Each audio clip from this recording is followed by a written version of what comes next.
Hi friends, అందరికీ నమస్తే. Welcome back to one more mini blog అండి. ఈ ఉసిరికాయలు అయితే నిన్న మా హస్బెండ్ డ్యూటీకి వెళ్ళి అయితే ఉసిరి చెట్టు కనిపించిందంట, అక్కడైతే తీసుకొని వచ్చారండి. అలాగే ఈ ఉసిరికాయలు చూడగానే నాకైతే మా అక్కే గుర్తొచ్చింది. నేను మా అమ్మమ్మ వాళ్ళ ఇంటి దగ్గర ఉండేటప్పుడు అయితే మా అక్క నేను తెగ తినేసేవాళ్ళమండి ఈ ఉసిరికాయలు. అలాగే నేను మా అక్క కొంతమంది ఫ్రెండ్స్ నీళ్ళ కోసం బావికి వెళ్ళేవాళ్ళం అనమాట. ఆ బావి దగ్గర అయితే ఉసిరి చెట్టు ఉండేది కొంచెం దూరంలో. అక్కడికి వెళ్ళి ఉసిరికాయలు అయితే తీసేసుకుని ఇంటికి వచ్చి ఉప్పు కారం వేసేసుకుని తినేవాళ్ళము. అది చూసిన మా అమ్మమ్మ అయితే తిట్టకంటే తిట్టేది. అయినా పర్వాలేదని సిగ్గు లేకుండా తినేసేవాళ్ళం అనమాట మా అక్క నేను. అలాగే స్కూల్కి వెళ్ళేటప్పుడు అయితే స్కూల్ దగ్గర షాప్లో అయితే అమ్మేవాళ్ళు ఉసిరికాయలు ఊరేసినవి. 5 రూపీస్కి ఒకటి, కొంచెం పెద్ద సైజువి. అవి కూడా కొనుక్కొని తినేసేవాళ్ళము మా అమ్మమ్మకి తెలియకుండా.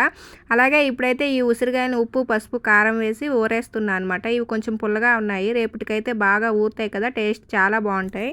ఈ చిన్ని ఉసిరికాయల్ని రాసి ఉసిరికాయలు అంటారు. ఇవి చాలా పుల్లగా ఉంటాయండి. కొంచెం పెద్ద సైజులో ఉండే ఉసిరికాయలు కొండ ఉసిరికాయలు అంటారు కదా, అవి అయితే పచ్చడికి చాలా బాగుంటాయి.